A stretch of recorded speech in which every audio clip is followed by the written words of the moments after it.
Imagina a un hombre encantador con una mirada tranquila, pero detrás de esa máscara se escondía un depredador sin piedad. Ted Bundy, el asesino que engañó a todos, incluso a quienes más confiaban en él.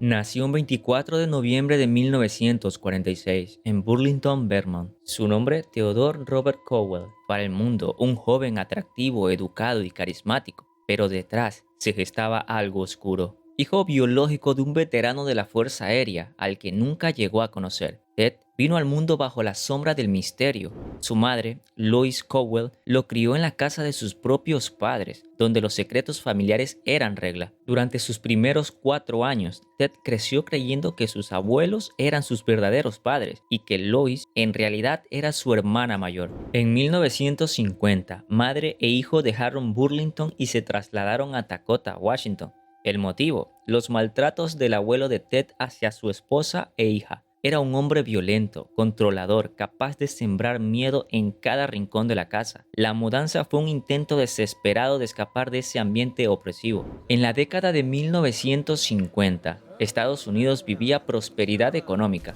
pero también un aumento silencioso de crímenes violentos. Las estadísticas criminales empezaban a preocupar a las autoridades. Ted creció en ese ambiente, aprendiendo a sonreír mientras ocultaba emociones. En Tacoma, Lois conoció a Johnny Bundy, un cocinero del ejército, y en mayo de 1951 se casaron. De ese matrimonio nacieron 4 hijos más, pero Ted jamás creó un verdadero lazo con Johnny. Es que lo veía como un intruso, alguien que nunca podría ocupar el vacío que él llevaba dentro. Aún así, adoptó su apellido. El mundo empezaba a conocerlo con un nuevo nombre, Ted Bundy. En la escuela era reservado, no destacaba en deportes, pero sí en inteligencia. Pronto desarrolló una habilidad para manipular. Podía agradar a todos sin revelar su verdadera naturaleza. A finales de la adolescencia comenzó a mostrar conductas extrañas.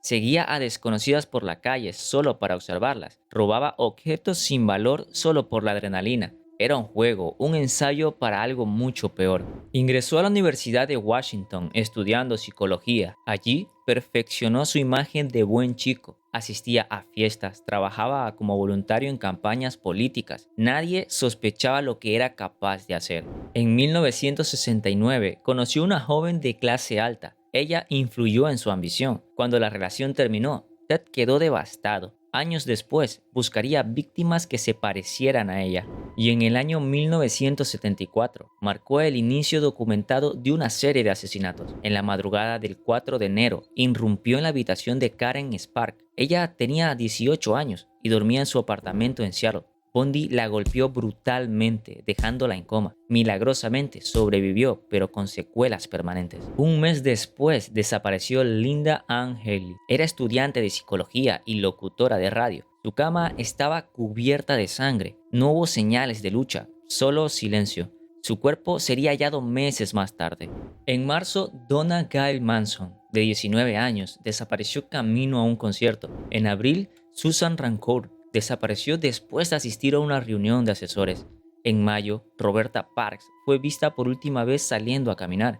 En junio, Brenda Ball desapareció tras salir de un bar. Pocos días después, Jordan Hawkins fue raptada a metros de su dormitorio universitario. El patrón era claro para quien quisiera verlo. Todas eran jóvenes, de cabello largo, castaño, peinado con raya en el medio. Todas las abordaba fingiendo lesiones o pidiendo ayuda. Una vez ganada su confianza, las conducía a su vehículo. Su famoso Volkswagen Escarabajo se convirtió en su trampa mortal. El 14 de julio de 1974, el horror alcanzó un nuevo nivel. En pleno día, en el Lake State Park, miles de personas disfrutaban del sol. Ted fingió tener en el brazo un cabestrillo. Se acercó a varias mujeres ese día y secuestró y asesinó a 2, Janice Ott y Denise Naslund. Los testigos recordaron su educación y que se presentó como Ted. La policía comenzó a recibir decenas de pistas. El retrato hablado era sorprendentemente preciso. Incluso algunos conocidos lo identificaron, pero su imagen pública y su aparente normalidad lo protegieron. Al caer la noche, Bundy se deshacía de los cuerpos en zonas boscosas. Regresaba a los lugares días después, no solo por recuerdos, sino para interactuar con los restos. Una práctica macabra que mostraba el nivel de su obsesión. Ese mismo año trasladó su cacería a otros estados. Washington ya no era suficiente. Pronto pondría a Utah, Colorado e Idaho en su mapa de sangre. Lo que nadie sabía era que 1974 era solo el comienzo. Ted Bundy aún no había mostrado su peor rostro, y mientras las autoridades seguían investigando, él sonreía, esperando su próxima oportunidad. Tras un año de crímenes en Washington, Ted decidió ampliar su territorio. En septiembre de 1974, se trasladó a Utah para estudiar Derecho en la Universidad de Salt Lake City. A simple vista, un joven con futuro prometedor, pero en la sombra ya planeaba su próxima cacería. Pocas semanas después, el horror volvió a despertar. El 2 de octubre, Nancy Wilcox, de 16 años, desapareció mientras caminaba por su vecindario en Holiday. No dejó rastro, ni una sola pista. Era solo el principio. El 18 de octubre, Melissa Ann Smith, de apenas 17 años, desapareció en Midvale, Utah, tras salir de una pizzería rumbo a su casa. 9 días después, su cuerpo fue hallado en una ladera en Summit Park. Había sido brutalmente golpeada en la cabeza con una pala y apaleada antes de morir. El 31 de octubre, Laura Ann Amy, de apenas 17 años, desapareció en Lehi, Utah, mientras volvía a casa tras una fiesta de Halloween. Días después, unos excursionistas encontraron su cuerpo en el cañón de American Fork. Había sido brutalmente golpeada en el rostro hasta quedar irreconocible, estrangulada y víctima de agresión sexual. El 8 de noviembre de 1974, el pequeño pueblo de Bountiful, Utah, estaba tranquilo. Esa noche la escuela local presentaba una obra de teatro y entre el público estaba Deborah Kent, una joven de 17 años, estudiante aplicada y conocida por su sonrisa amable. Había asistido con su familia y estaban disfrutando de la función, pero cuando el telón cayó, su asiento quedó vacío. Ella había salido discretamente antes del final. Nadie lo supo en ese momento, pero jamás regresaría. En el estacionamiento las luces eran escasas. Un frío viento recorría el asfalto y entre la penumbra, la presencia de Ted Bundy pasó inadvertida. En el suelo, los investigadores más tarde encontrarían una pequeña llave. No pertenecía a Debra, sino a otra de sus víctimas. Un mensaje silencioso, como si Bundy dejara migajas de pan para burlarse de la policía. Ese mismo mes, a pocos kilómetros de allí, otra joven viviría un encuentro con el monstruo y sobreviviría para contarlo. Su nombre, Carol Darronch. Una tarde cualquiera, caminaba por un centro comercial en Murray, Utah. De pronto, un hombre alto, bien vestido, se le acercó. Llevaba una placa policial y dijo ser oficial Rosland. Con voz calma, le informó que alguien había intentado forzar su auto. Carol, confundida pero confiada, aceptó acompañarlo para revisar el incidente. Bundy la condujo a su Volkswagen Escarabajo. El interior olía a cuero viejo y metal frío. Mientras conversaban, el tono de su voz cambió, más seco, más urgente. En cuestión de segundos, sacó unas esposas y trató de asegurarlas en su muñeca, pero cometió un error. Solo una de las esposas encajó correctamente. Carol sintió que su vida dependía de un instante. Reunió toda la fuerza que tenía y empujó la puerta. El auto todavía estaba en movimiento cuando saltó. Rodó por el pavimento y corrió sin mirar atrás. Su respiración era un grito mudo en la noche. Encontró refugio en un auto que pasaba y pidió ayuda con lágrimas en los ojos. Semanas después, su testimonio se convertiría en un arma crucial contra Bundy. Ella había visto su rostro, había sentido su mano sujetándola y, lo más importante, había vivido para contarlo. En 1975, Bundy diversificó su terreno de caza. Viajó a Colorado, Idaho, siempre en busca de presas que coincidieran con su patrón. En enero, Karin Campbell, de 23 años, desapareció de un hotel en Snowmass, Colorado. Su cuerpo fue hallado semanas después en un banco de nieve. Cada hallazgo confirmaba la brutalidad de sus ataques. El retrato hablado del asesino empezó a circular y una amiga cercana de Elizabeth Crawford no dudó en reconocerlo. Se parecía a Ted Bundy. Liz, con el corazón en duda, decidió llamar de forma anónima a la policía, sugiriendo que su propio novio podría estar relacionado con los crímenes. Las autoridades recibieron incluso fotografías recientes de Bundy, pero cuando las mostraron a los testigos nadie logró señalarlo con certeza. Esa pista fue descartada y poco a poco la atención sobre Ted Bundy se desvaneció. No sería hasta años más tarde cuando su nombre volvería a emerger con fuerza. La presión sobre las autoridades crecía, pero Ted Bundy sabía moverse. Cambiaba de estado, alteraba su apariencia, se dejaba crecer el bigote, luego lo afeitaba. Su sonrisa seguía siendo su mejor máscara. En agosto de 1975, la suerte comenzó a torcerse. Un oficial de policía en Utah lo detuvo por conducir de forma errática. Dentro del Volkswagen se encontró una palanca de metal, esposas, cinta, linterna, cuerdas y otros objetos, herramientas que parecían de secuestro, pero sin víctimas directas no podían retenerlo. El 23 de febrero de 1976 comenzó el juicio contra Ted Bundy por secuestro agravado. Tenía apenas 29 años y entró en la sala con una seguridad fría. Confiaba en que no habían pruebas suficientes en su contra. Pero entonces Carol Darronch lo señaló sin dudar. Era él, el hombre que intentó secuestrarla y amenazó con matarla. Bundy lo negó todo, aseguró no conocerla, pero carecía de coartada. El 30 de junio de 1976 fue sentenciado a 15 años de prisión con posibilidad de libertad condicional. En prisión, médicos lo evaluaron con pruebas psicológicas y toxicológicas. El resultado fue inquietante. No era psicótico, ni drogadicto, ni alcohólico. Tampoco presentaba daños cerebrales. Era un hombre consciente, calculador, y eso lo hacía aún más peligroso.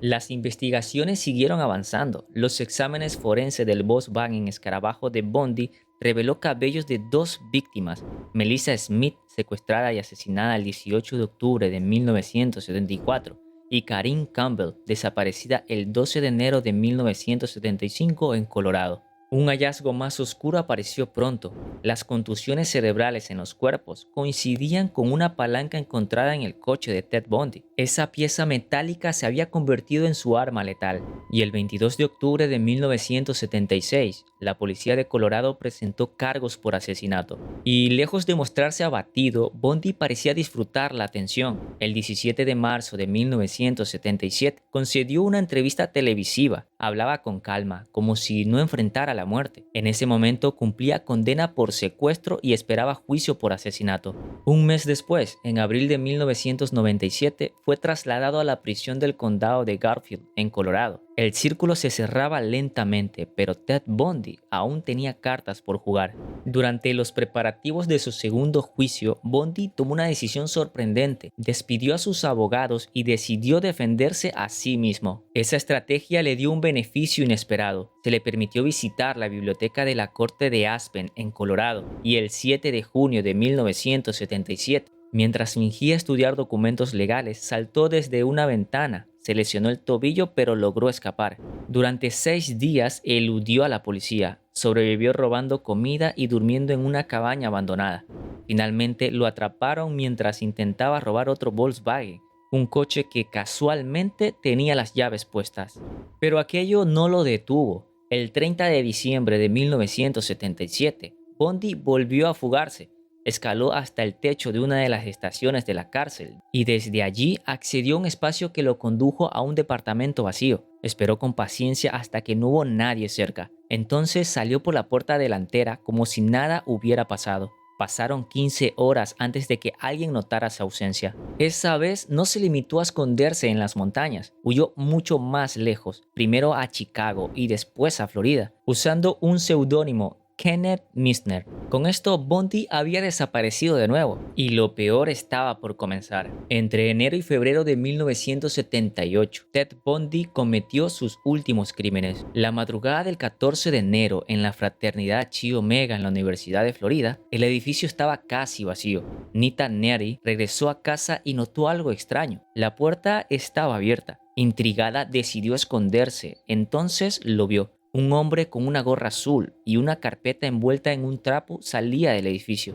Nita pensó que era un ladrón y corrió en busca de ayuda. Minutos después, la escena dentro de la casa era aterradora. Karen Chandler tambaleaba por el pasillo, gravemente herida. En otra habitación, Kathy Kleiner había sobrevivido, pero estaba malherida. La policía descubrió 2 cadáveres: Lisa Levy, brutalmente golpeada y violada, y Margaret Bowman, estrangulada mientras dormía y con el cráneo destrozado por un golpe. El resto de las chicas no pudo dar más detalles, solo el testimonio de Nita Neri revelaba lo que había visto. Pero Bundy no se detuvo allí. Aquella misma noche atacó a Cheryl Thomas a pocas calles de distancia. La golpeó con tal brutalidad que su cráneo quedó fracturado en 5 lugares, su mandíbula rota, su hombro dislocado. Aunque sobrevivió, perdió parte de la audición y sufrió problemas de equilibrio para siempre. En la escena, la policía halló rastros de cabello y sangre del agresor. El 9 de febrero secuestró a Kimberly Leach, una niña de apenas 12 años. Una amiga, Priscilla, contó que la vio subir a una camioneta blanca con un hombre desconocido. Bundy la interceptó cuando regresaba a la escuela a recoger un bolso que había olvidado. La convenció para acompañarlo y la llevó a un lugar apartado. Allí la agredió sexualmente. Durante la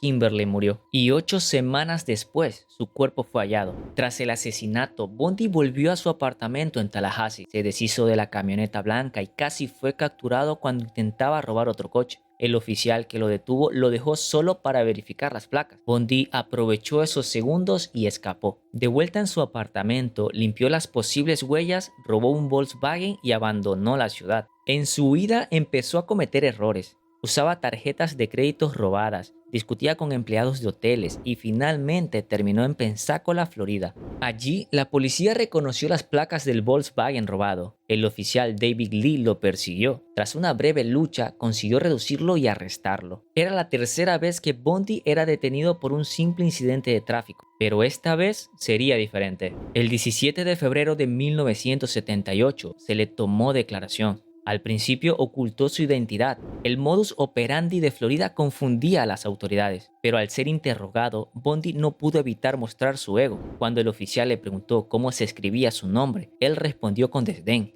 Esperaba que todos lo supieran ya, y finalmente lo dijo: soy Ted Bundy. La pesadilla había llegado a su fin, o al menos eso parecía.